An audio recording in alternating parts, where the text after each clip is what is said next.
نحمده ونستعينه ونستغفره ونعوذ بالله من شرور أنفسنا ومن سيئات أعمالنا من يهده الله فلا مضل له ومن يضلل فلا هادي له وأشهد أن لا إله إلا الله وحده لا شريك له وأشهد أن محمدا عبده ورسوله أما بعد يزاري ورئيساتشن بمجرشوቹ ዘመናት የሚሆኑ አማኞች ቢሆንም በእንዲህ ያለ ወንድሞችና እህቶች ተሰባስበው አብበው በሚታዩበት መልካም ስብስብ ላይ ይህንን ነገር ማውሳት ምናልባት የሚደንቅ ሊሆን ይችላል።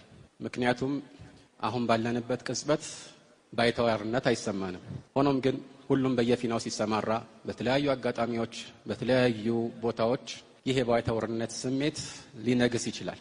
ከዚህ አንፃር ይህንን የምንጋፈጥባቸውን መፍትሄዎች መልእክተኛው አለይሂ ሰላቱ ወሰለም ባስተማሩት መልኩ መማማር ተገቢ ነው። ዛሬ በመኖርበት ምድር ላይ የተለያዩ የፈተና ማዕበሎች ሲናወጡ መሸሻችን ወደ መለኮታዊ እሴቶች መሆን ይጠበቅበታል። አላህ Subhanahu Wa Ta'ala ወደዚህ ምድር መልእክተኞችን ሲልክ እነዚህ መልእክተኞች ጥሪያቸውን ጀምረው ተከታዮችን ያፈራላቸዋል። ففي صحيح مسلم من حديث عبد الله بن مسعود رضي الله تعالى عنه መልእክተኛችን عليه الصلاة والسلام ما بعث الله من نبي إلا كان له من أمته حواريون وأصحاب يأخذون بسنته ويقتدون بأمره ثم إنها تخلف من بعدهم خلوف يقولون ما لا يفعلون ويفعلون ما لا يؤمرون إلى الله سبحانه وتعالى ወደዚህ ምድር መልእክተኞችን ሲልክ ቅርብ የሆኑ ረዳቶችና ተከታዮችን ያበጅላቸዋል። ያሉትን የሚሰሩ ምርጥ ተከታዮችን ያደርግላቸዋል። ከዚያ በኋላ ዘመን በዘመን ሲተካ የመጀመሪያውን ፈለግ ትተው በጥመት ውስጥ የሚዘፈቁ ያልተባሉትን የሚሰሩ የታዘዙትን ግን የማይፈጽሙ ሌሎች ትውልዶች ይተካሉ። ይህ ሁሌም የተለመደ የታሪክ ሂደት ነው። ነገር ግን ይህ ህዝበ ሙስሊም ለየት ባለ መልኩ ደግሞ ይህ ዕጣ እንደሚገጥመው መልእክተኛችን አለይሂ ሰላቱ ወሰለም በተለያዩ ቦታዎች በተዘገቡ ትክክለኛ ሐዲሶች ላይ እውነታውን ገልጸዋል። እንደ ምሳሌ في صحيح مسلم من حديث أبي هريرة رضي الله تعالى عنه መልእክተኛችን عليه الصلاة والسلام بدأ الإسلام غريبا وسيعود كما بدأ غريبا فطوبى للغرباء ይላሉ። ኢስላም እንግዳ ወይም ባይተዋር ሆኖ ጀምሯል፣ ወደፊትም ባይተዋር ሆኖ ይመለሳል አሉ። እናም በዚያን ጊዜ ባይተዋር የሚሆኑት የመጨረሻዎቹ ሰዎችን ፈጡባ ሊልጉረባ ብለው አበሰሯቸው። ጡባ ማለት على وزن فعل من الطيب ነው ይላሉ ዑለማዎች። ከመልካም ነገር አንፃር የተሻለ መልካም እድል እንደሚኖራቸው መልእክተኛው ያበስራሉ። ይህ በእውነት በአኺራ እድል ወይም በአኺራ ምንዳ ላይ ብቻ ያጠረ እንዳልሆነ አንዳንድ የእስላም ሊቃውንት ይናገራሉ። ነገር ግን ጡባ የሚለው ቃል በቁርአን ላይ የተጠቀሰ ነው። الذين آمنوا وعملوا الصالحات طوبى لهم وحسن مآب ይላል አላህ። እና ጡባ የሚለው በዚህ አንቀጽ ላይ የተፈለገበት ስለሚለው ጉዳይ በተለያዩ የተፍሲር ኪታቦች ላይ የምናገኛቸው ንግግሮች አሉ። ኢብኑ አባስ እና ተማሪዎቹ ይህ የአኺራን ጉዳይ እንደሚመለከት አንድ የጀነት ስያሜ እንደሆነ የገለጹበት ተፍሲር አለ።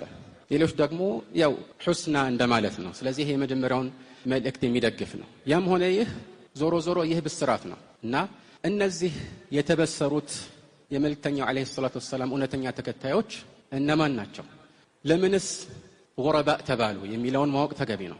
በቅድሚያ እነዚህ ቁጥራቸው ጥቂት ከመሆኑ የተነሳ በመልእክተኛው አለይሂ ሰላቱ ወሰለም ዘመን ጥቂት ቢሆኑም ግን የሚያጠናክራቸውና እነሱንም ያሉበትን መልካም እድል የሚያስታውሳቸው አጠናካሪ የሚያጀግን የሚያበረታታ ነገር ከጎናቸው የማይጠፋ ስለሆነ በዚያን ጊዜ ከነበሩት ሰዎች በተለየ መልኩ በመስተመጨረሻ የሚመጡት ጉረባ ወይም ደግሞ ባይተዋር የሆኑ የመልእክተኛው እውነተኛ ተከታዮች ይበልጥ ባይተዋርነታቸው የሰፋና የበረታ ይሆናል።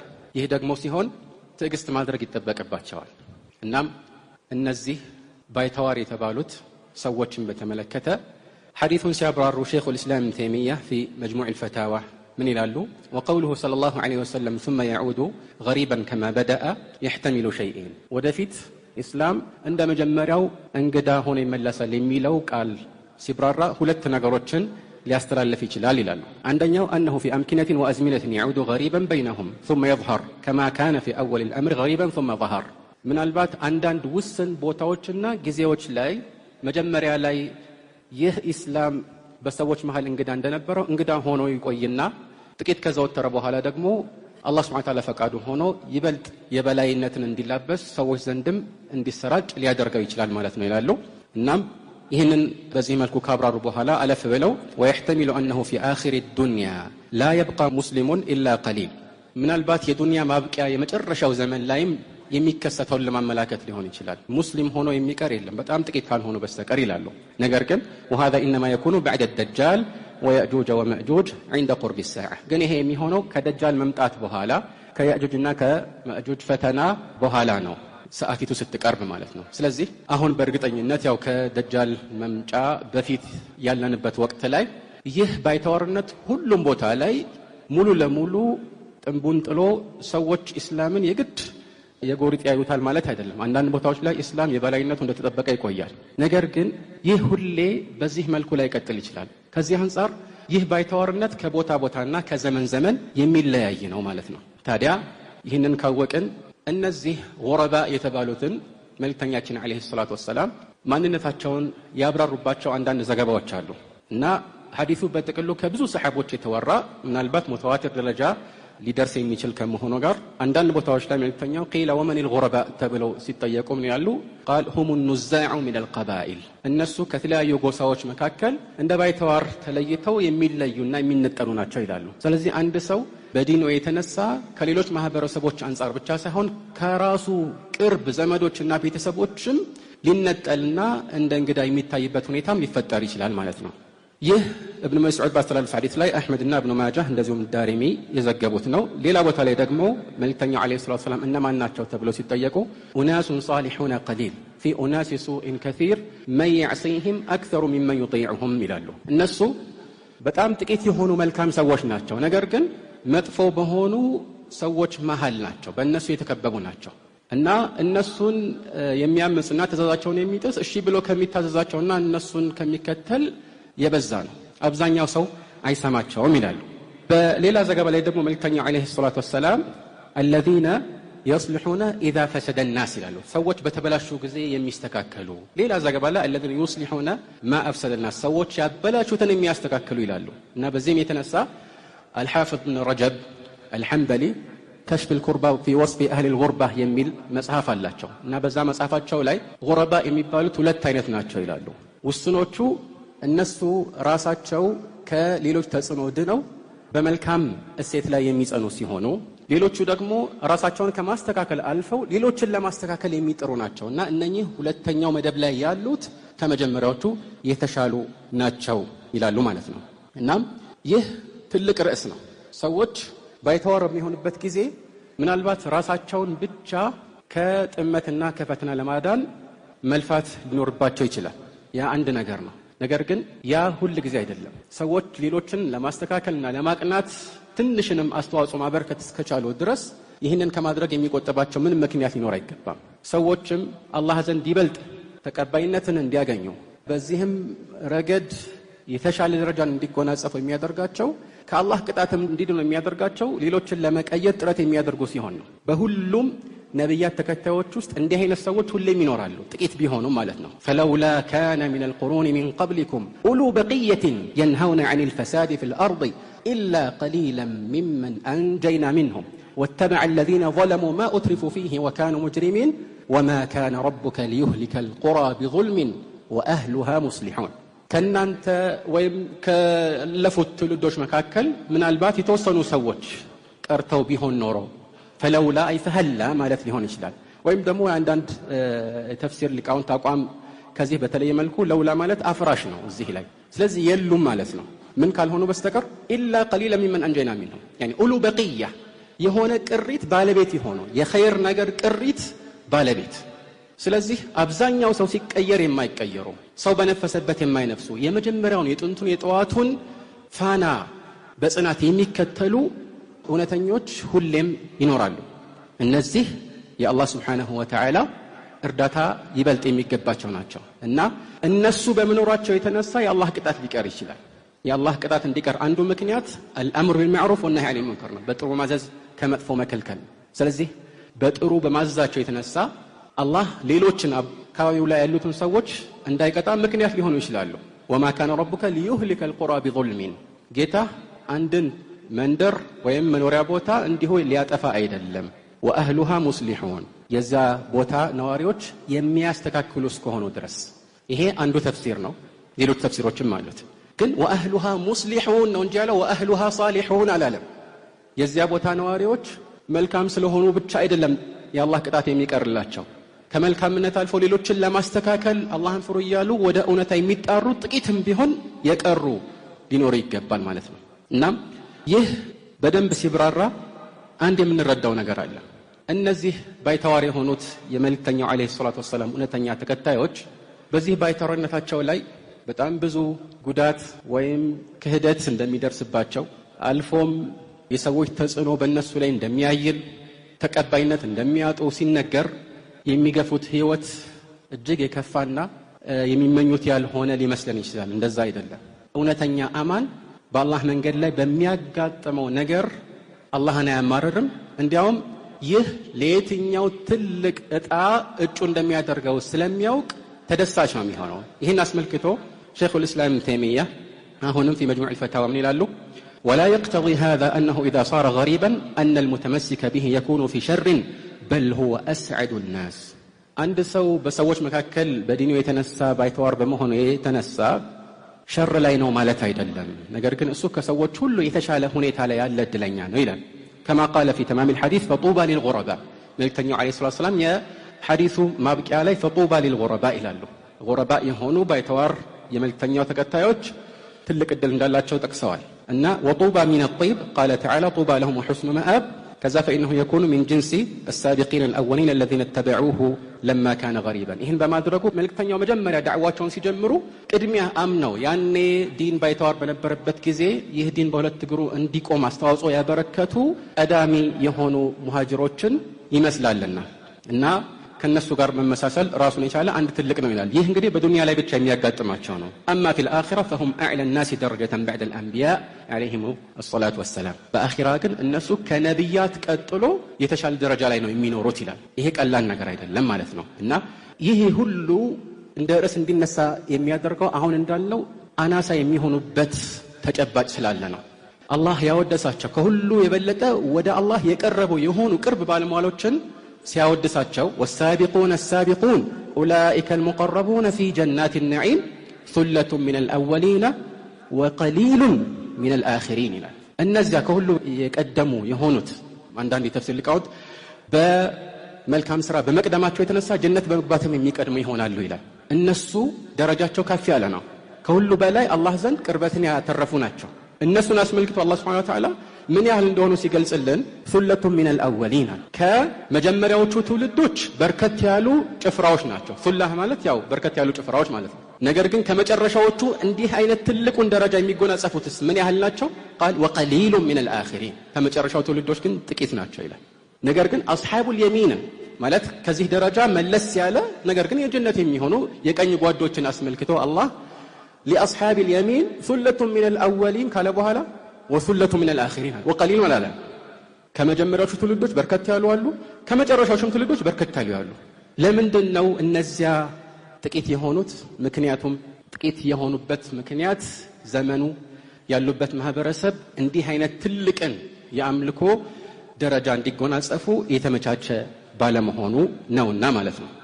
ታዲያ ይህንን ካወቀን መልእክተኛው አለይሂ ሰላቱ ወሰላም በእንዲህ አይነት ሁኔታ ላይ ሙስሊሞች የሚገፉትን ኑሮ ፍምን እንደመጨበጥ መስለውታል። في حديث أنس بن مالك يأتي على الناس زمان الصابر فيهم على دينه كالقابض على الجمر ያለው ወደፊት አንድ ሰው በዲኑ ላይ የሚጸና በትዕግስት የሚቆይ ከሆነ የሱ ሰው ምሳሌ አቃጣይ የከሰል ወይም የሌላ ነገር ፍምን እንደሚጨብጥ ሰው የሚሆንበት ተጨባጭ ምሳሌ ይመጣል ይላሉ። ልክ እንደዚሁ አቡ ዳውድ ትርሚዚና ሌሎች በዘገቡት ትክክለኛ የአቡ ሰዕለበህ አልኹሸኒ ሐዲስ ላይ አንድ አቡ ኡመይህ ሸዕባኒ የተባለ አዋቂ መጥቶ ጥያቄ አቀረበለት። ያ አዩሃ الذين آمنوا لا يضركم من ضل إذا اهتديتم የሚለውን ሱረቱል ማኢዳ ላይ ያለውን አንቀጽ አስመልክቶ ያ አዩሃ الذين آمنوا عليكم أنفسكم لا يضركم من ضل إذا اهتديتم የሚለው መልእክት ምንድነው ብለ ጠየቀው። እናንተ ያመናችሁ ሰዎች ሆይ ራሳችሁን አደራ የጠመመ ሰው እናንተ እስከተመራችሁ ድረስ አይጎዳችሁም የሚለው መልእክትን አስመልክቶ ጥያቄ ሲጠይቀው ለቀድ ሰአልተ ኸቢራን አለው። በጣም አዋቂን በዚህ ርዕስ ላይ ልምድ ያለውን ሰው ነው የጠየቀው። ለምን? ምክንያቱም እኔ ይህንን መልእክተኛውን አለይሂ ሰላቱ ወሰላም ጠይቄያቸው ነበረ ይላል። እና መልእክተኛው አለይሂ ሰላቱ ወሰላም እንግዲህ ጥያቄ ሲቀርብላቸው ያው እናንተ እስከተመራችሁ ድረስ የሰው ጥመት አይጎዳችሁም ሲባል በቃ የሰው ጉዳይ አይመለከተንም ማለት ነው ወይ የሚል ጥያቄ እንደቀረበላቸው ከአገባቡ መረዳት እንችላለን። ምን አሉ መልእክተኛው አለይሂ ሰላቱ ወሰላም? በል ኢእተሚሩ ቢልመዕሩፍ ወተናሀው ዐኒል ሙንከር ሐታ ኢዛ ረአይተ ሹሐን ሙጣዐ ወሀወን ሙተበዐ ወዱንያ ሙእሰራ ወኢዕጃበ ኩሊ ዚ ረእይን ቢረእይህ ፈዐለይከ ቢኻሰቲ ነፍሲክ ወደዒል ዐዋም። በመልካም ማዘዝና ከመጥፎ መከልከልን ተው ማለት አይደለም። ቀጥሎ ይህንን መልካም ተግባር ቀጥሎ ሰዎችን በጥሩ ዘዙ፣ ከመጥፎም ከልክሎ ምን እስከምታየው ድረስ حتى إذا رأيت شحا مطاعا ሰዎች እሺ ብለው የሚታዘዙት ንፉግነትና ስብግብነት አይሎባቸው እስክታይ ድረስ እነሱም ሁሉም የሚከተሉት የግል ዝንባሌ መሆኑን ስታስተውል ቅድሚያ የሚሰጡት የዱንያ ጥቅምን መሆኑን ስትመለከት እንዲሁም ሁሉም አመለካከት ያለው ሁሉ የራሱን አመለካከት የሚያስቀድምበትና በራሱ አመለካከት የሚደነቅበትን ተጨባጭ ስትመለከት የዛኔ فعليك بخاصة نفسك ራስህን ብቻ ያኔ አደን ይባላል። ሌላውን መላውን ህብረተሰብ ተወው የሚሰማህ አታገኝምና ሊባል ይችላል። ነገር ግን አንዲትም ነፍስ ብትሆን እሺ ብላ የምታዳምጥህ ከሆነ ጥረትን መቀጠል ይኖርብሃል ማለት ነው። ይህንን መግቢያ አስቀመጡና መልእክተኛው አለይሂ ሰላቱ ወሰላም ወደፊት ስለሚመጣው ተጨባጭ አንድ ትልቅ ትንበያን አሰፈሩ። ምን አሉ? فإن من ورائكم أياما وفي لفظ أيام الصبر ከእናንተ በኋላ የሚመጡ የሰብር ቀናት አሉ አሉ። ሰብር የሚያስፈልግባቸው ቁርጠኛ ቀናት ይመጣሉ። الصابر فيهن كالقابض على الجمر وفي لفظ الصبر فيهن كالقبض على الجمر በእነዚህ ቀናት ውስጥ ትዕግስት ማድረግ ፍምን እንደመጨበጥ ነው አሉ። በመቀጠልም للعامل فيهن مثل أجر 50 رجلا يعملون مثل عملكم በእነዚህ ቀናት ውስጥ የመጀመሪያውን ፈለግ ተከትለው መልካም የሚሰሩ ሰዎች የሚያገኙት ምንዳ ልክ እንደናንተ ካሉ ሰዎች አንፃር 50 እጥፍ ነው አሉ። በዚህ ጊዜ ሰሃቦች ጠየቋቸው አጅሩ 50 ሚና አው ሚንሁ ከኛ 50 ያክል እጥፍ ነው የሚያገኙት ወይስ ከነሱ ከራሳቸው 50 እጥፍ አሉ። ሰሃቦች ናቸው ይሄን የጠየቁት። እናሉ መልእክተኛ አለይሂ ሰላም قال بل منكم ከናንተ ማለትም የናንተን 50 እጥፍ አጅር ያገኛሉ ማለት ነው። ስለዚህ አጅሩ ከባድ ነው። ነገር ግን እዚህ ላይ አንድ የግድ መወሳት ያለበት ቁም ነገር አለ። ሁሉም ዑለማዎች እንደሚስማሙበት ሙስሊሞች ሁሉ በጋራ እንደሚግባቡበት ሰሃቦች የማይደረስባቸው ትውልዶች ናቸው። ما كان ولا يكون مثله እንደነሱ አይነት ትውልድ አልነበረም፣ ወደፊትም አይመጣም። ይሄ ቁርጠኛ አቋማችን ነው። ይሄን የሚያሳዩ ማስረጃዎችም ቁርጠኛ ማስረጃዎች ናቸው። ታዲያ እንዴት ከነሱ በኋላ የሚመጣ ትውልድ ከነሱ ግለሰብ አንፃር 50 እጥፍ አጅር ያገኛል ከተባለ ይሄንን ሲያብራሩ አንዳንድ ዑለማዎች ምን ይላሉ? ለሆነ አካል ይሄን ያህል ምንዳ ያገኛል ተብሎ የሚጠቀስለት ፈድል ወይም ትሩፋት ይህ ከሆነ ነገር አንፃር የተገደበ ሊሆን ይችላል። ስለዚህ በዚህ ላይ በስተመጨረሻ የሚመጡት ሰዎች ጸንተው ስለቆዩ በተገደበ መልኩ የሚያገኙት አጅር ይሄን ይመስላል። ሰሃቦች ያኒ አንዳንድ ሐዲሶች ላይ እንደተጠቀሰው እነሱ የሚያግዛቸው ወህይና የመሳሰለው ነገር ነበረ። ከዚህ አንፃር ከሰሃቦች የበለጠ አጅር ያገኙ ማለት በትሩፋት በለጡ ማለት አይደለም። በሌሎች በኩል ሰሃቦች የዚህ ዲን መሰረት ከመሆናቸው አንፃር አላህ መርጦ ለመልእክተኛው አለይሂ ሰላቱ ወሰላም እርዳቶች ያደረጋቸው ከመሆናቸው አንፃር የማይደረስበት ሽሮታን ተጎናጽፈዋል። ስለዚህ የዚህ ገደብ ሊታወቅ ይገባል። ይህን የሚያብራራ አንድ ምሳሌ ብቻ እንጥቀስ። አደም አለይሂ ሰላም የሰው ልጅ አባት የሆኑት እኚህ ነብይ ከሌሎች ነብያት የሚለያቸው አንድ ትሩፋት አላቸው። አላህ Subhanahu Wa Ta'ala ቁርአን ላይም ሐዲስ ላይም በግልጽ እንደተወሳው በራሱ እጅ ቀጥታ ፈጥሯቸዋል።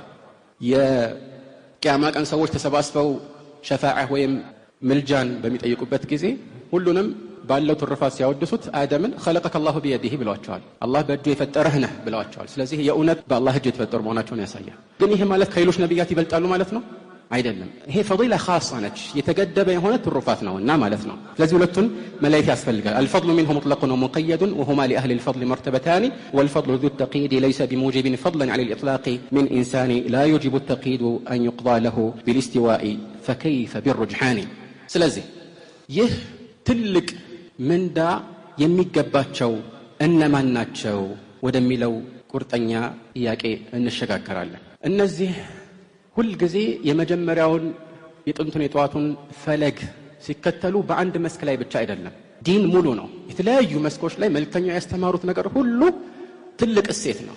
ይህንን መከተል ያስፈልጋል። በእምነት ጉዳይ ላይ ከእምነት ውጭ ባሉ ስነ ባህሪ ከዚህም ያለፉ ስነ ምግባር ጋር የተገናኙ ወይም ዝርዝር ሸሪዓዊ ድንጋጌዎችን ስንመለከት በእነዚህ ሁሉ ነገሮች ላይ ጸንቶ መቆየት ትልቅ ትዕግስትንና የአላህን እርዳታ የሚጠይቅ እውነታ ነው እና ይህን ከተረዳን ዘንድ በዚህ ርዕስ ላይ ሰዎችን ስንመለከታቸው አንዳንዶቹ በጥቅሉ ሙስሊም በመሆናቸው ብቻ ባሉበት ማህበረሰብ ውስጥ የሚገለሉ ይሆናሉ። በተለያዩ የዓለማችን ክፍሎች ላይ ሙስሊም ሆኖ ይህንን እስላማዊ እሴትን ተላብሶ መኖር እንደ ባይተዋር ብሎም ልክ ከትክክለኛው የሰው ልጅ ፍሰት የወጣ ጉድ ተደርጎ የሚታሰብበት ተጨባጭ በጣም ብዙ ነው።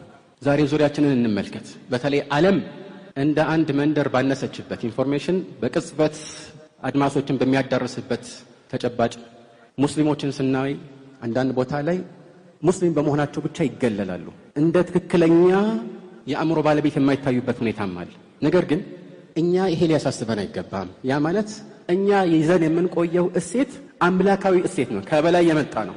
ዛሬ ግን ምዕራባውያን የሚጣሩት ሁሉም ሰው የራሱን የፈለገውን አቋም እንዲያራምድ ነው እና የተወሰኑ የዘቀጡ ከስነ ባህሪ አንጻር የወረዱ ከሰው ልጅ ልማድ አንጻር ባይተዋር የሆኑ ጥፋቶችን እንደ መልካም ሰዎች እንዲቀበሉላቸው ለማድረግ የመብትን ጉዳይ አስፍተውታል። ቢልሐቂቃ እውነቱን ካየን ሐታ በእነሱ አካሄድና ህግ መሰረት ማንኛውም መብት ገደብ ይኖረዋል። እነሱ ራሳቸው ለተለያዩ ነገሮች ገደብ ያስቀምጣሉ። አለበዚያ ልቅ የሆነ ምንም ገደብ የሌለው ምንም አጥር የሌለው ነፃነት የትም ሊኖር አይችልም።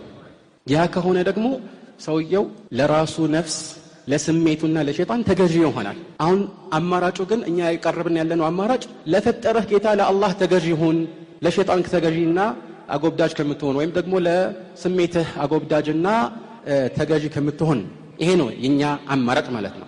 هربوا من الرق الذي خلقوا له وبلوا برق النفس والشيطان ለተፈጠሩበት ዓላማ በማጎብደድ ፋንታ ለአላህ ተገዢ በመሆን ፋንታ እነሱ ለራሳቸው እና ለሸይጣን ተገዢ ሆኑ እንጂ እውነት ነፃነትን አልተጎናጸፉም። ይህንን ደግሞ ፕሮፓጋንዳቸውን ለሰዎች የሚነዙበት አንድ መንገድ የእውነትና የውሸት የእምነትና የክህደት የጥሩና የመጥፎና መሰል ተቃራኒ ነገሮችን ሚዛን በማፋለስ ነው። ስለዚህ የማይቀያየር የሁል ጊዜ እውነታ የሆነ መለኪያ እንደሌለ ያስባሉ። ጥሩ የሚባለው አንተ ጥሩ ያሰብከው ነገር እንደሆነ ጥሪ ያቀርቡልሃል። አንተ መጥፎ ትለዋለህ፣ ግን እሱ ጥሩ ብሎ ካሰበው ጥሩ ሊሆን ይችላል፣ ዋናው የሱ ሐሳብ ነው ይሏል። ያኒ ሐቂቃ ሁሉ ጊዜ ንስብይ ሆነ ማለት ነው። ያ ማለት ማንኛውም ሰው የፈለገውን ነገር ሰርቶ እሱ ትክክል ነው ብሎ እስካመነበት ድረስ ትክክል ሊሆን። የዚህ ሁሉ ችግርና መሰረቱ እነሱ በእነሱ ገለጻ የማይቀያየር በእውነታ ላይ የተመሰረተ ኦብጀክቲቭ የሚባል ሚዛን የላቸውም። ሁሉን ነገር ሳብጀክቲቭ ያደርጉታል። ምን ማለት ነው ኦብጀክቲቭ ማለት? በእውነት ላይ የተመሰረተ ማለት። ሳብጀክቲቭ ማለት ደግሞ ከሰዎች አንጻር ከሰዎች እይታና አመለካከት አንጻር የሚመዘን። ይህ የማይቀየር ሚዛን ሁሌ እስከሌለን ድረስ የምንኖረው ህይወት የዋዠቀ ህይወት ነው የሚሆነው። እንመልከት። ለምሳሌ ዛሬ ሚዛኑ ስለጠፋ ብቻ ሌላው ቀርቶ ጾታን አስመልክቶ ውዝግብ እየተነሳ ነው። አንድ ወንድ የሚባለው አንዲት ሴት የምትባለው ከምን አንጻር ነው ተብሎ አንድ ተራ ማህበረሰብ ውስጥ ያደገ እንደኛ ያለ ሰው ቢጠየቅ ማብራራት ራሱ ይከብደዋል። ለምን እንደሆነ ታውቃላችሁ? በጣም ግልጥ ያሉ ነገሮችን አንዳንዴ እንዴት አድርገህ ትገልጻቸዋለህ? የነጭና የጥቁር ልዩነት ምንድነው የምትባል ነጭ ነው ጥቁር ነው ትላለህ። አልተዘጋጀህበትምና ማለት ነው። በጣም ግልጥ ያሉ ነገሮችን እንዴት አድርጌ ላስረዳ ብለህ አትቸገር። ግን ይህንን የመሰለ እውነታ ራሱ ዛሬ የጥያቄ ርዕስ እያደረጉት ነው። ሴት ማለት እኮ አንድ ሰው ሴት ነኝ ብሎ ሲያምን የሚሰጠው ስያሜ ነው ይላል። አሁን ብዙዎቻችሁ ግራ ሊገባችሁ ይችላል፣ ላይገባችሁ ራሱ ይችላል። ግን ይህ ዛሬ እንደ እውነት ታይቶ አንዳንድ ሀገራት ላይ ይህንን አመለካከት አንድ ሰው ጾታውን እንደፈለገ ሊቀይር ይችላል። ታናግረኝም ለምሳሌ እሱ እንዳትለኝ እሺ በእሷ በለኝ እያለ ሲያናገረ ይህንን መከተል ግዴታ ነው ብለው ይህንን የሚቃወሙ ሰዎችን ከስራ እያፈናቀሉም ይገኛሉ። በመንግስት ደረጃ ይሄ ተቀባይነት አግኝቶ ማለት ነው። ይህን ብቻ አይደለም፣ ከአገርም ሊባረድ ይችላል። አላህ ስብሓንሁ ወተዓላ ትልቅ ጥፋትን እና ቅጣትን የላከበት የግብረ ሰዶማውያንን አካሄድን እንዴት አድርገው በእነሱ ማህበረሰብ መካከል እንዳሰረጹት እናውቃለን። እንዴት እያለማመዱ ድሮ ሰው እንዳልተጠየፈው ምናልባት በእነሱ አቆጣጠር በሰባዎቹ ወይም ከዚያ በፊት በነበሩት ዓመታት ይህ አንድ ሳይኮሎጂካል ወይም የአእምሮ ችግር ተደርጎ እየታሰበ የሳይኮሎጂ አማካሪዎች ዛር እንዲላኩ የሚደረግበት ተጨባጭ ተቀይሮ ቀስ ብሎ በተቃራኒ ይህንን የሚቃወም ሰው ከአገር እስኪባረር ድረስ ህግ ወጣ። ከአገር እስኪባረር ድረስ ይሄ የማን ሱና ነው? የመጀመሪያዎቹ የነሱ አለቆቻቸው ሱና ነው። አላህ Subhanahu Wa Ta'ala ስለነሱ አለቆች ሲነግረን የሉጥ ህዝቦችን አስመልክቶ አላህ ምንድን አለ? አኽሪጁ አለ ሉጥ ሚን ቀርየቲኩም ኢነሁም ኡናሱን የተጠሃሩን። የሉጥ ህዝቦች የሉጥ ተከታዮችን አስወጧቸዋል። ከምትኖሩበት መንደር ወይም ከአገሮቻቸው አስወጧቸው፣ አበራቸዋል። ምን አጥፍተው ነው? ጥፋታቸውን ተመልከቱ። ኢነሁም ኡናሱን የተጠሃሩን የሚጠራሩ ሰዎች ናቸውና ወንጀል ሆነ ማለት ነው። ይሄ ጥፋት ነው ብለህ ከዚህ ከተፈጥሮ እና ከንጹህ አእምሮ ጋር ራሱ የማይገጥመውን ጥፋት በመጠየፍ ጥፋተኛ ትደረጋለህ። ዘመነ ግርንቢጥ እንደሚባለው ማለት ነው። ተቃራኒ ሆነ ሁሉ ነገር እና በዚህ አይነት ተጨባጭ ውስጥ የሚኖሩ ከዚህም አልፎ የተለያዩ እስላማዊ እሴቶችን በህብረተሰቡ መካከል ለማስረጽ ደፋ ቀና የሚሉ ባይተዋር የሆኑ የአላህ ባሮች ላይ ሰላም ይስፈን። በየቦታው እንዲህ አይነት ሰዎች አሉ። ከዚህ ባለፈ መልኩ አንድ ሰው ሙስሊም ሆኖ ራሱ በሙስሊም ማህበረሰብ ውስጥ አንዳንድ ጊዜ ባይተዋርነት ሊያጋጥመውም ይችላል። አንዱ እዚህ ላይ የሚጠቀሰው ነገር በዐቂዳ እና በሱና ላይ የሚኖረው ባይተዋርነት ነው። እንዲያውም ባይተዋሮች እነማን ናቸው የሚለውን አልኢማም አልሐፊዝ ሙሐመድ ብን ሁሰይን አልአጁሪ በ360ኛው ዓመተ ሂጅራ የሞቱት ታላቁ ዓሊም አልጉረባ በተባለው በዚህ መጽሐፋቸው ላይ ሲያሰፍሩ የሚከተለውን ይላሉ። ሁለት የተለያዩ መጽሐፎችን ጠቅሼ ሁለቱንም አንድ መጽሐፍ ሳነሳ ሁለቱም አንድ ላይ ስለታተሙ ነውና ማንኛውም መጽሐፍ ስጠቅስ አንድ የሆነ ነገር የማነሳ እንዳይመስላችሁ ብዬ ነው። ለማንኛውም ምን ይላሉ? አልጉረባ في وقتنا هذا እነማን እንደሆኑ ሲገልጹ من أخذ بالسنن وصبر عليها ይላሉ። የመልእክተኛውን የመጀመሪያውን ፈለግ ይዞ በዚያ ላይ የጸና ነው። وحذر البدع وصبر عنها ቢድዓን ተጠንቅቆ ደግሞ በዚህ ላይ የጸናና ትዕግስት ያደረገ ነው። واتبع آثار من سلف من أئمة المسلمين ከኛ በፊት ያለፉ የእስላም ታላላቅ መሪዎችን ፋናም የተከተለ ነው ይላሉ። وعرف زمانه وشدة فساده ዘማኑንና በዘመኑ ያለውን ደግሞ ብልሹነት መስፋፋት ያወቀ وفساد أهله የዘማኑ ባለቤቶች ምን ያህል እንደተበላሹ አውቆ فاستغنى بإصلاح شأن نفسه ራሱን ለማስተካከል የሚጣጣር ማለት ነው። አንዳንድ ንስኻዎች ላይ فاشتغل بإصلاح شأن نفسه ይላሉ።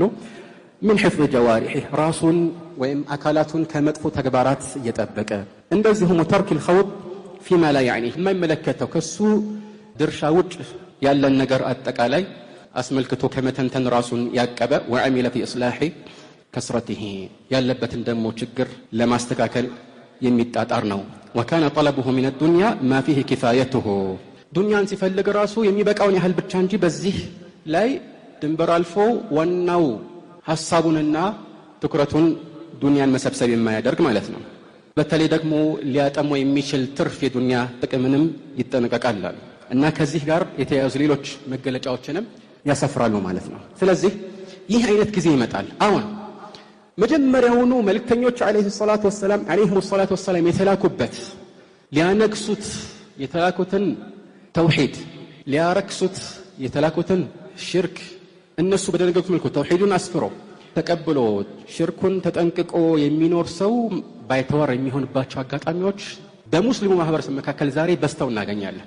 ለነዚህም ትዕግስት አድርጉ የሚል የመጀመሪያ መልእክት ይኖራል ማለት ነው። ይህንን አብዱላህ ብን መስዑድ ይጠቁማሉ። ኢብኑ መስዑድ ረዲየላሁ ተዓላ ዐንሁ የወደፊት ስለሚመጣው ነገር መናገር የሚችሉት በእርግጠኝነት ከመልእክተኛው የሆነ የሰሙት ትንቢት ስላለ እንጂ በራሳቸው ያወቁት ነገር ሆኖ እንዳልሆነ ግልጽ ነው። ስለዚህ هذا له حكم الرفع ማለት ነው። من ይላሉ ابن مسعود الدارمي عبد الرزاق في المصنف ابن ابي شيبه ابن وضاح في كتاب البدع እና ሌሎችም በትክክለኛ ሰነድ ባስተላለፉት ተውፊት ላይ ምን ይላሉ? كيف انتم اذا لبستكم فتنه يهرم فيها الكبير ويربو فيها الصغير ያን እንዴት ትሆናላችሁ? ትልቁ ያረጀበት ትንሹም ያደገበት ፊትና ሲያላብሳችሁ ወይም እንዲህ አይነት ፊትና ሲሸፍናችሁ ያኔ ምን አይነት ሰዎች ናችሁ የምትሆኑት ይላል። ويتخذها الناس سنة ይህንን አካሄድ ሰዎች እንደ ሱና እንደ ትክክለኛ ፈለግ የሚቆጥሩበት ተጨባጭ ላይ ሆነው ሳለ فإذا غيرت قالوا غيرت السنة ይሄ አዲስ መጤ የሆነው የቢድዓ ፈሊጥ ሲቀየር ሱና ተቀየረ ተብሎ የሚታሰብበት ተጨባጭ ይሆናል ይላል። መጥፎው እንደ ጥሩ ጥሩ እንደ መጥፎ የሚቆጠርበት ማለት ነው። قالوا ومتى ذلك يا أبا عبد الرحمن ይሄ ደግሞ መቼ ነው የሚሆነው አሉት። ምን አለ? قال إذا كثرت قراءكم وقلت فقهاؤكم አንባቢዎቻችሁ ሲበዙ እንዲሁ በንባብ ብቻ ማለት መልእክቱን ሳይረዱ ቀደም በተነገሩት ትምህርቶች ላይ እንደሰማነው እንዲሁ ከላይ ብቻ ማንበብን የተካኑ ሊሆኑ ይችላሉ።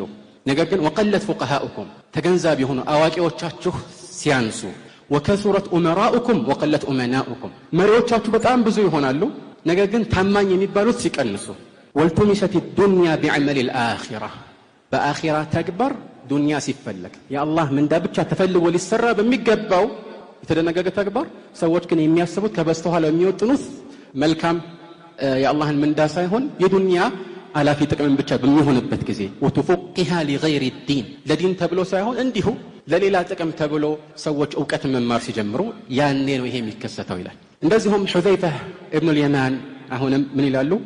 والله لتفشون البدع حتى إذا ترك منها شيء قالوا تركت السنة بالله يونبኝ ቢድዓ በጣም ይስፋፋና ይሰራጫል። ሌላው ቀርቶ ከነዚህ ከቢድዓ ተግባራት አንዱ ሲተው እንዴ ሱና ተተወ የሚባልበት ተጨባጭ ይመጣል። የተተወ ቢድዓ ነው ግን እንደ ሱና ተቆጠረ ከመለመደው የተነሳ ማለት ነው። ከዚህ አንፃር ትክክለኛውን የመልእክተኛውን እና ከዛ በኋላ የነበሩትን ሰለፎችን ፋና ድንበር ሳያልፍ የሚጠብቀውን ብቻ አጥብቆ የሚላላውን አላልቶ የሚከተል ካለ ይህ ምን الغرباء ነው። نعم የሚጠብቅ ነገር ይጠብቃል፣ የሚላላውን ነገር ደግሞ ማላላት ተገቢ ነው። ሸሪዓ ሁሉን ነገር አላሉ አይልም፣ ሁሉን ነገር አጥብቆ አይልም። ማጥበቅ በራሱ ማክረር አይደለም፣ መጠበቅ የሚገባውን ማጥበቅ ተገቢ ነው። ሽርክን አስመልክቶ ለምሳሌ ሸሪዓ ከመከልከል አልፎ ወደ ሽርክ በተዘዋዋሪ እንኳን ሊያዳርሱ የሚችሉ መንገዶችን ከሩቁ ዘግቷል። ከሽርክ ውጭ ያለው እንደ ሪባ ወይም ወለድ ያሉ ተግባራትን ስንመለከት በተዘዋዋሪ ምናልባት ወደዚያ ሊያመሩ ስለሚችሉ ብቻ አንዳንድ በሮች ተዘግተዋል። ሸሪዓ የጠበቀውን እናጠብቃለን፣ ሸሪዓ ያላላውን ደግሞ ማላላት ተገቢ ነው። ያም ሆነ ይህ በዚህ መልኩ የመጀመሪያውን ፈለግ የተከተሉ የአላህ ባሮች እንደሚያንሱ ብሎም ከድሮም ጀምሮ በቁጥር ምናልባት አናሳ ሊሆኑ እንደሚችሉ የድሮ ሰለፎቻችን ተገንዝበው ምክር ሲሰጡ ነበር። አልሐሰን አልበስሪ ረሂመሁላህ ምን ይሉ ነበር? ያ አህለ ሱናህ ተረፈቁ ረሂመኩሙላህ ፈኢነኩም ሚን አቀል ናስ። እናንተ የሱና ተከታዮች ሆይ አታጠባቁ፣ ተረፈቁ፣ ነገሮችን በትህትና እና በተለሳለሰ መልኩ ያዙ፣ አታጥብቁ ማለት ነው ከመጠን በላይ። ለምን? እናንተ ትንሽ ከሚባሉት ሰዎች ናችሁና። እንደዚሁም ዩኑስ ብን ዑበይድ ምን ይላሉ? ليس شيء أغرب من السنة وأغرب منها من يعرفها أو من يعرفها كسنة يبلغكو بايتوار ነገር የለም ከዚህ ይበልጥ ደግሞ ባይተዋር የሆነው ሱናን ተከታይ የሆነው የሚያውቀው ወይም ሰዎች እንዲያውቁት ጥሪ የሚያደርገው ነው ይላሉ። ልክ እንደዚሁ በሌላ ዘገባ ላይ ከሳቸው በተወራ ዩኑስ ብን ዑበይድ ምን ይላሉ? قال أصبح من إذا عرف السنة فعرفها غريبا وأغرب منه من يعرفها سنة من እንደሆነ ተገልጾለት ወደዚህ ጥሪ ተደርጎለት የሚከተለው ባይተዋር ሆኗል፣ ከሰዎች መካከል እንግዳ ሆኗል። ከዚህ በለጠ የሚገርመው ደግሞ ሰዎች እንዲያውቁት ጥረት አድርገው ወደ ሱና የሚጣራው ነው ይላል። وعن سفيان الثوري أمير المؤمنين في الحديث من يقول قال استوصوا بأهل السنة خيرا فإنهم غرباء أهل السنة أسملكتو النسون بملكام بمواوالنا بمنكواكب لا أدراتشهن النسو بايتواروش ناتشهن نايلا سلازي سنة المجبتم أون ثمن المجبتنا ከዚህ ጋር ተያያዥ ሆኖ ብዙ እሴቶችን መግለጽ ይቻላል። ነገር ግን ሁለት ዋና ዋና የስነ ምግባር እሴቶችን ብቻ እናውሳ። በብዙ ቦታዎች ላይ እነዚህን እሴቶች የተላበሱ ሙስሊም ወንድሞችና እህቶች ባይተዋር ተደርጎ የሚቀጠሩባቸው ተጨባጮች ብዙ ናቸው። አንደኛው ምሳሌ ከሂጃብ ጋር የተገናኘ ነው። አላህ ባዘዘው መልኩ ራሷን ቆጥባ ትክክለኛውን የሂጃብ መስፈርት አሟልታ ሙሉ ለሙሉ በዚህ የፈተና ዘመን የምትሸፋፈን የአላህ ባሪያ የሆነች ሴት አላህ ምንዳዋን ከፍ ያደርግላት። ብዙዎች በተለይ ሙስሊሞች በሌሉበት ማህበረሰብ ይህን እንደ ኋላ ቀርነት እንደሚያዩት ግልጽ ነው። ግን ኋላ ቀርነት የቱ እንደሆነ ደግሞ ሐታ በእነሱ አካሄድም መብራራት ይቻል ነበር። በአንዳንዶቹ ገለጻ መሰረት የሰው ልጅ ገና ድሮ ከጫካ ሲወጣ ልብስ ማዘጋጀት አልቻለም ነበር። ከዛ በኋላ እንስሳን ሲገድል ቆዳን እንደ ልብስ መጠቀም ጀመረ። ከዛ እያሉ እንደዚህ ሆነ። ስለዚህ ልብሱን እየለበሰ ሄደ። ስለዚህ በእነሱ ገለጻ መሰረት አሁን እያወለቀ ሲሄድ የተቀረው እንደ መጀመሪያዎቹ ወይ ዋሻ ውስጥ መግባት ነው ወይ ዛፍ ላይ መንጠልጠል ነው። ይሄ ኋላ ቀርነት ነው። ነገር ግን አላህ Subhanahu Wa Ta'ala ያው እኛ በዚህ መልኩ የሰው ልጅ ከጫካ ወጣ ብለን ስለማናምን የጥንቱ የጠዋቱ የጃሂልያ ስርዓትን መራቅ እንዳለባቸው ሴቶችን ይመክራል። ወላ ተበረጅነ ተበሩጅ الجاهليه الاولى የመጀመሪያውን ጃሂልያ መገላለጥን አትገላለጡ ይላል። የመጀመሪያው ጃሂልያ የተፍሲር ሊቃውንት በዚህ ላይ የተለያዩ አቋም አላቸው። የትኛው ጃሂልያ ነው? መቼ የነበረው ነው? አንዳንዶች በኑህና በኢድሪስ መካከል ያለ ነው፣ በአደምና በኑህ መካከል ያለ ነው ይላሉ። ድሮ የነበረ መገላለጥ ነው። ያም ሆነ ይሄ ከአላህ ተፈጥሯዊ ወይም ከተፈጥሮ ጋር የሚገጥመው መለኮታዊ ህግ ጋራ የሚስማማ የሆነውን ሒጃብ ትቶ ወደ መጀመሪያው የመህይማን ህይወት መመለስ ነው የሚሆነው እና በዚህም ላይ የሒጃብ አለባበስን ራሱ በተመለከተ ትክክለኛው መስፈርት አሟልተው የሚለብሱ እህቶች ሌሎች ዘንድ እንደ ባይተዋር የሚታዩበት አጋጣሚ አለ። ለምሳሌ ፊትን መሸፈን አሁን በዑለማዎች መካከል ውዝግብ ያለበት ርዕስ ነው። ግን ብዙዎች ይህ በዘመናችን ሊፈጸም የማይችል ኋላ ቀርነትን የሚያመላክት አድርገው ያስቡታል።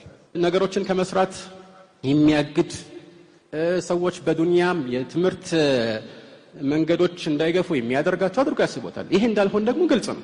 ምክንያቱም አንድ ሰው የሸፈነው ፊቱን እንጂ አእምሮን እስካልሆነ ድረስ ማሰብ አይሳነውም መቼም። በዚህ ላይ ደግሞ ከሴኩሪቲ ወይም ጥበቃና ደህንነት አንጻር ሁሉም ሰው ፊቱ መታወቅ አለበት የሚለው ነገር ይሄን ያህል የሚያሳስብ አይደለም።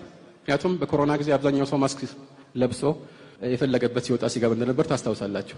ግን እሱን እንተወውና ካስፈለገ እኮ አሁንም በትምህርት ቤቶች ውስጥ፣ በመስሪያ ቤቶች ውስጥ በተለያዩ አጋጣሚዎች ፊታቸውን የሚሸፍኑ እህቶች ማንነታቸው እንዲታወቅ ካስፈለገ ሲገቡ ብቻ ከመታወቂያዎቿ ጋር ፊታቸውን ተገልጠው አሳይተው ማመሳከር ይቻላል። ይሄ በዑለማዎች አካሄድ መሰረት የሚቻል ነው። ሴቶች ካሉ ሴቶች ያመሳከሩ፣ ሴቶች ከሌሉ ወንዶችም ራሱ በዚህ ላይ ማየታቸው እነዚህ ሴቶችም ተገልጠው ለዚህ ዓላማ ብለው ማሳየታቸው ይሄ በቂ የሆነ ይሄንን የሚያስፈቅድ ሐጃ ነው። ይሄ ተፈቅዷል። ነገር ግን አንቺ ፊትሽን ተገልጠሽ እስከ መጨረሻው ካልቆየሽ እኔ ደስ አይለኝም ማለት ምን ማለት ነው? ምን አገናኘ? ፈተና ለመፈተን ሴቶች ፊታቸውን ተሸፍነው ሲመጡ እሷ ነች አይደለች የሚለውን ለማስተያየት መታወቂያቸውን ፊታቸውን ከፍተው ያሳዩ፣ ያመሳክሩ። ከዛ በኋላ ይግቡ። ፈተና ሲሰሩ ራሱ ምናልባት ተቀይረው ሌላ ሰው ይሆናል ተብሎ አይፈረመችም ፊታቸውን ሲሸፍኑ። በዚህ ላይ ብዙዎች ለዚህ እንደ መነሻ የሚያደርጉት ትምህርት ቤት ከሃይማኖት ተጽዕኖች ነፃ የሆነ የሴኩላር ህግ የሰፈነበት መሆን አለበት ይላሉ። ጥሩ እንበል፣ የትምህርቱ ሂደት ሴኩላር ይሆን እንበል። ታዲያ ሴኩላር ማድረግ የተፈለገው የትምህርቱን ሂደት ነው ወይስ ተማሪዎቹን ራሳቸው ነው? ሰዎችን ሁሉ ሴኩላር እናደርጋቸው የሚል ዘመቻ ነው የተያዘው? አይደለም። ስለዚህ ሙስሊሞች በዚህ ቦታ ለምሳሌ ሒጃብ ሲለብሱ ወይም ሲሰግዱ ይህንን የትምህርት ማዕከል እኛ የሒጃብ መልበሻ እናድርገው ወይ ሰላት መስገጃ እናድርገው ብሎ አይደለም። እነሱ የትም ቢሄዱ የትም ቢገቡ ሰላት መስገዳቸው አይቀርም። የዚህ ቦታ ተገልጋይ ያልሆነ ሰው በመሰረቱ ከውጭ መጥቶ እንዲሰግድም ጥሪ አላደረጉ። በዚህ ላይ ተማሪዎች ሲሰግዱ በዚያች ደቂቃ ውስጥ ምናልባት ቆመው እያወሩ ቢሆን ማንም የሚናገራቸው የለም። ሲሰግዱስ ምን የተለየ የሚፈጠር ነገር አለ? ምንም የተለየ የሚፈጠር ነገር የለም። ለማንኛውም እንዲህ አይነት ጭንቅ ውስጥ የሚሄዱ ባይተዋርነት የሚሰማቸው ወንድሞችና እህቶች በየጊዜው ያጋጥሙናል። ይህ በተለይ ሴቶችን በተመለከተ ፊትን መሸፈን ባይተዋር የሚያደርጋቸው እህቶችን በተመለከተ አንድ መጠቆም የምፈልገው ነገር አለ። ዝርዝር ማስረጃዎችን መጥቀስ አልፈልግም። ነገር ግን ይህ በመሰረቱ አንዳንዶች እንደሚያስቡት የጥቂት ወግ አጥባቂ ዑለማዎች አቋም ብቻ አይደለም፣ ወይም ደግሞ የተወሰኑ ወጣቶች የጋለ ስሜት ያመነጨው የፊቅህ ምርጫም አይደለም። አብዛኛዎቹ ዑለማዎች የመረጡት ይሄንን ነው። አብዛኛዎቹ ስል ይሄንን ቃል ሆን ብዬ ነው የምናገረው እና ለዚህ አንድ ምሳሌ ወይም ሁለት ምሳሌዎች እንጥቀስ።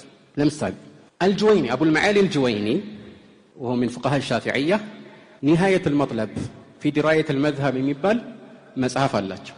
እነዚያ ላይ ፊትን አስመልክቶ ያለውን ውዝግብ በአጭሩ ከጠቀሱ በኋላ وذهب العراقيون وغيرهم إلى تحريمه من غير حاجة ካሉ በኋላ ይሄ መሸፈኑ ጠንካራ እንደሆነ ገለጹ። هو قوي عندي ካሉ በኋላ የሚሉትን አድምጡልኝ። مع اتفاق المسلمين على منع النساء من التبرج والسفور وترك التنقب ይላል። ሙስሊሞች በአጠቃላይ ሴቶች እንዳይገላለጡ ፊታቸውንም እንዳይገልጡና ኒቃብን እንዳይተዉ በመከልከል ላይ ከመስማማታቸው ጋር ይላሉ። ልድገመው። ሴቶች እንዳይገላለጡ፣ ፊታቸውን እንዳይገልጡ፣ ኒቃብን እንዳይተዉ ሙስሊሞች በአጠቃላይ እንደሚከለክሉ ስምምነት እንዳለ እየገለጹ ነው ማለት ነው። طيب ኺላፍ አለው እንበል፣ ችግር የለውም። ግን ቢያንስ ይሄ የአብዛኛዎቹ ዑለማዎች አቋም እንደሆነ አያሳይም? ወይም ቢያንስ ዛሬ እንደ እንግዳ የሚታየው ፊትን የመሸፈን ይሄ ትልቅ እሴት በድሮ ጊዜ የሁሉም ሙስሊሞች መገለጫ እንደነበረ ይሄ ቁልጭ አድርገው አያሳይም? ነገሩ ተገልብጦ እንጂ ያኔ የማትሸፈን ሴት ነበረች እንደ እንግዳ የምታያል። ፊቷን የማትሸፈን ሴት ለየት ያለ እይታ ሊወርወርባት ይችል ነበርና ማለት ነው። ልክ እንደዚህ ኢብኑ ረስላን የአቡ ዳውድ ሸርህ ባለቤት ነው ታዋቂው በ9ኛው ክፍለ ዘመን የነበሩ የሻፊዕያ ሊቅ ምን ይላሉ? ቃል ويدل على تقييده بالحاجة اتفاق المسلمين على منع النساء أن يخرجن سافرات الوجوه لا سيما عند كثرة الفساد وظهوره. عند الحديث ሲያብራሩ ይሄ እንደ ሁኔታው ሲያስፈልግ ብቻ የሚፈቀድ መሆኑን የሚያሳየው ማስረጃ ምንድነው? የሙስሊሞች ስምምነት ነው አሉ።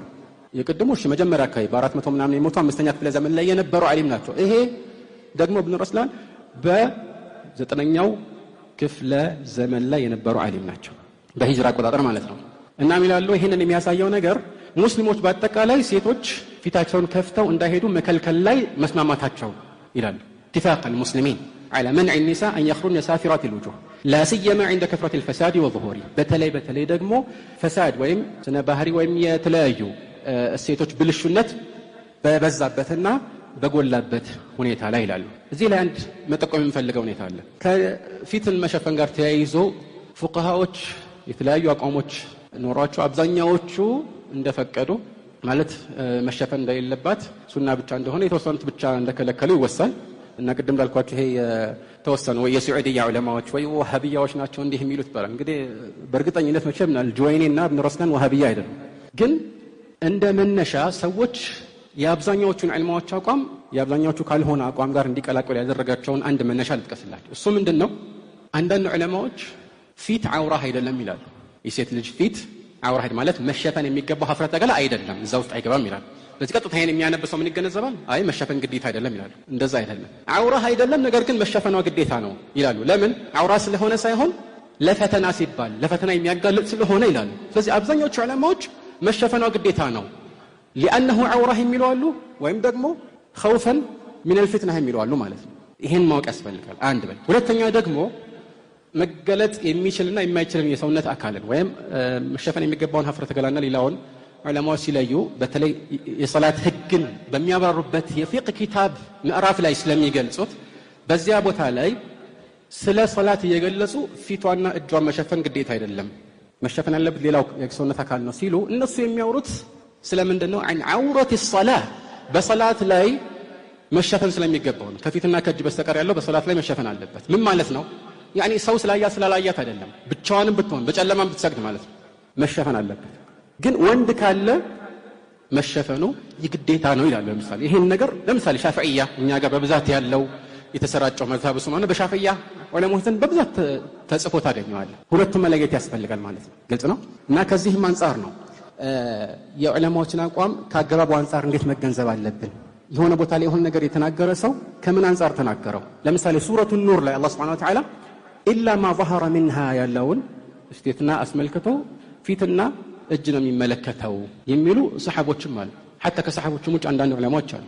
ግን ኢብኑ አባስ እዚህ ላይ እንዲህ ብሎ ነገር ግን في سورة الأحزاب ያለው አንቀጽ ላይ يا أيها النبي قل لأزواجك وبناتك ونساء المؤمنين يدنين عليهن من جلابيبهن የሚለውን ሲያብራራ ምን አለ ኢብኑ አባስ أمر الله نساء المؤمنين إذا خرجن من بيوتهن لحاجتهن أن يغطين وجوههن بجلابيبهن وأن يبدين عينا واحدة إلى الله سبحانه وتعالى مؤمنان سيتوچن ከቤት ለሆነ ሐጃ በወጡ ጊዜ በጅልባባቸው ፊታቸውን እንዲሸፍኑና አንድን አይን ብቻ እንዲገልጡ አዟል ይላል። አልጀሳስ የተባለው ለምሳሌ እዛ ላይ ይሄ ወጅህና ወይም ፊትና እጅ የተመለከተ ነው ብሎ ሱረቱ ኑር ላይ ተናገረው ራሱ እዚህ ላይ መሸፈን አለበት ያለ ለምሳሌ ማለት ነው። ግልጽ ነው። እና ጅልባብ በመሰረቱ እኛ እንደምናስበው ፊትን የማይሸፍን ጅልባብ ብቻ ከለበሰች ፊቷ አልተሸፈነም ማለት ነው የሚባለው የአሁን ጊዜ ግንዛቤ ነው። የዛሬ ዘመን ጅልባብ ተሰፍቶ ስለሚመጣ ነው እንጂ በድሮ ጊዜ ጅልባብ ፊትንም የሚሸፍን ነገር ነው። يدنين عليهن من جلابيبهن في الصحيحين عائشة صفوان بن المعطل ሲመጣ ፊቴን ሸፈንኩኝ ያለችው ምንድነው? በጅልባብ ከሂጃብ መደንገግ በፊት ያውቀኝ ነበረ ከዛ በኋላ ፊቴን ሸፈንኩኝ በምን በጅልባብ ያለች። ሌላም አثر ላይ እንዲህ አይነት ንግግር አላት። አሁንም ኢብኑ አባስ እንደዛ ነው የሚለው። እና እንደ ትልቅ መቀለሚያም ፎጣ በዚህ መልኩ የሚደረገው ነገር ማስተዋል ያስፈልጋል። መሸፈን ይችላል ማለት ከዚህ አንፃር አንድ መጠቆም የምፈልገው የመጨረሻ ወይም ከመጨረሻ በፊት አንደኛው ርዕሴ ሴቶች በፊት መሸፈን ላይ ውዝግብ አለ ሲባል አዎ ውዝግቡን እንቀበላለን። በኺላፍ ርዕስ ላይ ያላግባብ ማጥበቅ ክልክል ነው። ነገር ግን በሁሉም ዑለማዎች ስምምነት የተከለከለ ነገርን ያፈጸሙ ኺላፍ ውስጥ እንደሚገባ ማሰብ ትክክል አይደለም። ፊቷን ትገልጣለች፣ እሺ በዚህ ላይ ግን አትቆምም። የተለያዩ ጌጣጌጥን ፊቷ ላይ ታደርጋለች፣ ሊፕስቲክ ትቀባለች። ከዛ በኋላ ደግሞ ለሚዲያ ትቀርባለች፣ ወይ ደግሞ እስላማዊ ፕሮግራም ላይ ወንዶች ፊት ለፊት ቁጭ ብላ ታስተናግዳለች። ይሄኛው በየትኛው መዝሀብ ላይ ነው የሚፈቀደው? የየትኛው ፈቂህ ነው ይሄንን ይቻላል ያለው? ይሄ ሊገኝ የማይችል ነገር ነው። የመጨረሻው ልክ እንደዚሁ ሰዎች ባይተዋር ከሚሆኑባቸው ትክክለኛ እሴቶች መካከል የሙዚቃ ጉዳይ ነው። ሙዚቃ የተከለከለ ነገር ስለመሆኑ ግልጽ ነው። በዑለማዎች መካከል ውዝግብ ያለበትም አይደለም። ይህንን የኻለፉ ጥቂት ዑለማዎች አሉ። ሌሎች ዑለማዎች ይህንን ሚዛን ላይ እንደሚሰቀል ውዝግብ አልቆጠሩትም። እብኑ ሐዝም እዚህ ላይ የተለየ አቋም አላቸው። ግን መልእክተኛው ዓለይሂ ሰላቱ ወሰላም ግልጽ በሆነ መልኩ ይህንን ከመከልከል አልፎ ወደፊት ይሄ የተከለከለውን ሙዚቃ የሚፈቅዱ ሰዎች እንዳሉ ተናግሯል። በተለይ የሙዚቃ መሳሪያ ካለበት ልብ በሉ እና መልእክተኛው ዓለይሂ ሰላቱ ወሰላም ለየኩነነ ሚን ኡመቲ አቅዋሙን የስተሒሉነ አልሒራ ወልሐሪራ ወልኸምረ ወልመዓዚፍ ከኔ ህዝቦች መካከል ወደፊት ዝሙትን፣ አስካሪ መጠጥን፣ ለወንድ ልጅ ሐርንና እንዲሁም የሙዚቃ መሳሪያን የሚፈቅዱ ሰዎች ይመጣሉ አሉ። ይሄ ሐዲስ يعني البخاري قال هشام بن عمار ነው ያለው ሙተሲል አይደለም የሚለው አካሄድ ብዙ የሚያስኬድ አይደለም። አንደኛ በብዙ መንገዶች ከአስር የማያንስ መንገዶች ሙተሲል እንደሆነ የሚያሳዩ ዘገባዎች አሉ። ሁለተኛ هشام بن عمار የቡኻሪ ሼክ ነው። ስለዚህ ቃለ ማለት ልክ አይን እንደማለት ነው። ማለት البخاري ሙደሊስ አይደለም። ያልሰማው እንደሰማ አድርጎ ባሻሚ ገለጻ የሚገልጽ ተድሊስ የሚጠቀም እንዳልሆነ ሁሉም ይስማማል። ከዚህ አንፃር ሰነዱ ሙተሲል በመሰረቱ አይደለም ቢባል እንኳን ሌሎች ሙተሲል የሆኑባቸው መንገዶች አሉ እና በመናገሩ እንዲያውም ትክክል እንዳልሆነ ማሳያ ለማድረግ حتى مصطلح الحديث ላይ እንደምሳሌ ነው ያደረጉት። ابن الصلاح እንዳደረጉት الحافظ العراقي ምን ይላሉ? وإن يكن أول إسناد حذف مع صيغة الجزم فتعليقا عرف ولو إلى آخره أما الذي لشيخه عذاب قال فكذي عن عنة كخبر المعازف لا تصغى لابن حزم المخالف يعني لا تميل إليه مالتنا لا تصغي أي لا تستمع إليه አትስማው ብለዋል ዑለማዎች። እዚህ ላይ አንድ ጥያቄ አለ። ይሄ በሁሉም ክፍለ ዘመናት ላይ ተራ በተራ ዑለማዎች ውዝግብ የሌለበት ሐራም መሆኑን የጠቀሱትን ጉዳይ ከሁሉም የመዝሀብ አካሄዶች የተውጣጡ ዑለማዎች ሁሉ ይህ የተከለከለ መሆኑን የተስማሙበትን ጉዳይ አስመልክቶ ዛሬ እስላማዊ የምንላቸው ዝግጅቶች ላይ ሰዎች ክላሲካል የሚያስገቡት እውነት የኢብኑ ሐዝም አካሄድ አሳምኗቸው ነው እንዳልሆነ ላይ እርግጠኛ ነኝ። ነገሩ ግን አንዴ የሆነ ቦታ ሲጀምር ሌላውም እየተዘናጋ ይህን ነገር ያስገባዋል። አንዳንድ ሰዎች ደግሞ ይህንን ነገር ልክ ሰው ክላሲካል ካልገባበት የማይጠመው እየመሰለው ሰዎችን መሳቢያ ያደርጉታል። ይሄ ራሱ ትክክል አይደለም። ቢሆን ራሱ ተቀባይነት የለውም። ያኒ ቅድም ዶክመንተሪ ስትሰሙ መግቢያውና መውጫው ላይ ክላሲካል ስለሌለበት እጭ ብሎ ረግጦ የወጣ ሰው አጋጥሟቸዋል። ያኒ ቢኖርም ያው ጥርግ ይበል እንል እንችላለን አይደል? ግን ይሄ በትክክል ነው ወይ አይደለም። ስለዚህ አንዳንድ ጊዜ እስላማዊ የሆኑ ዝግጅቶች ላይ የተዘጋጁ ቪዲዮዎች ላይ ገና ለመስማት ስንከፍተው ራሱ የሙዚቃ መሳሪያ ድምጽ ስንሰማ የምንዘጋ ሰዎች እንዳሉም ሊያስቡ ይገባል። ዋናው ዓላማቸው ግን የአላህን ሕግ መጠንቀቅ ነው። ዋናው ቁም ነገር ይህንን በመጠንቀቃችን የተነሳ ባይተዋር የምንሆንባቸው አጋጣሚዎች አሉ። ብዙ ወንድሞችና እህቶች በታክሲ ሲጓዙ ሙዚቃ ያደነቁራቸዋል። አዎ አጥፋ ማለት አይችሉም። ነገር ግን ያላቸው አማራጭ እንደሚታወቀው ይህንን ነገር በትዕግስት ማለፍ ነው። መስማት እና ማዳመጥ ይለያያል። ኢስቲማዕና ሰማዕ ማለት ነው። ማዳመጥ ክልክል ነው፣ ምንም ጥርጥር የለውም። ግን አማራጭ ከጠፋ አንተ ሆን ብለህ ሳይሆን በጆሮህ የሚንቆረቆረው ነገር አንተን ወንጀለኛ አያደርግህም። እና ዋናው ትልቁ ቁም ነገር የመጨረሻው መፍትሄ ሁለት ነገር ነው። ቅድም ላነሳ ያሰብኩት የአልአጁሪ ንግግር ነበር፣ ግን ባጭሩ አሰፍረዋለሁ። እሱም በእንዲህ አይነት የባይተዋርነት ዘመን ሁለት መፍትሄዎች ያስፈልጉናል። አንደኛው ትዕግስት ነው። ትዕግስት ያስፈልጋል፣ በተለይ በእንዲህ አይነት ሁኔታ። ሁለተኛው ሙዳራት፣ ይሄ እሳቸው ራሳቸው የጠቆሙት መልእክት ነው። ሙዳራት ማለት ነገሮችን ያለ አግባብ እኔ ባልኩት መንገድ ብቻ ይሁን ብሎ በማጥበቅና እውነታን ለማስፈር በመጋፈጥ ፋንታ አንዳንድ ጊዜ ከዲንህ ምንም ነገር ሳይቀንስብህ ማለሳለስ ይቻላል። ያኒ ሙዳራትና ሙዳሃና ይለያያሉ። ሙዳራት ምንድነው? ለዲንህ ብለህ ከዱንያ የሆነ ነገር መቀነስ ወይም አንድን ነገር ሰዎች እንዲቀበሉ አለሳልሶ ማቅረብ ነው። ምንም የተውከው ሐቅ የለም፣ የሰራኸው ወንጀል የለም ይህን በማድረግ። ሙዳሃና ግን የተከለከለን ነገር መስራት እንዲሁም ለዱንያ ብሎ ዲንን መተው የዲንን ህግ መጣስ ማለት ነው። እና የሁለቱን ምሳሌ ባጭሩ ኢብኑ አልቀይም ሲያቀርብልን አንድ ሰዎችን የሚያክም ሐኪም ቢኖር ቁስሉ እንዲድንለት ቀስ ብሎ ተራ በተራ በማያሳምም መልኩ ታማሚውን የሚያክምና ግን ሰውየው በመጣ ጊዜ አይግድ የለም ምንም አያደርግም እያለ እያዘናጋው ቁስሉ አገርሽቶበት ወደ ሌላ ነገር ተቀይሮ እንዲሞት የሚያደርግ ይለያያል። የመጀመሪያው ሙዳራት ነው፣ ሁለተኛው ሙዳሃና ነው። እና በዚህ መልኩ ማድረግ አማራጭ ነው። ከዚህ ባለፈ ትልቁ ቁም ነገር ይህንን እውነታ ማስታወስ የዚህ የመጨረሻው ዘመን ወረባ እንዲያደርገን አላህን መማጸን ነው። ያ ጉርበተ ዲን ያ ጉርበተ ዲን ወልሙስተምሲኪነ ቢሂ ከቃቢድ الجمر صبرا وهو يتقد المقبلين عليه عند غربته والمصلحين إذا ما الناس قد فسدوا إن أعرض الناس عن تبيانه نطقوا به وإن أحجموا عن نصره نهدوا. أسأل الله عز وجل بمنه وكرمه أن يجعلنا من الغرباء المقبولين وأن يجعلنا هداة مهتدين غير ضالين ولا مضلين. هذا والله تعالى أعلم وصلى الله على محمد وآله وصحبه أجمعين.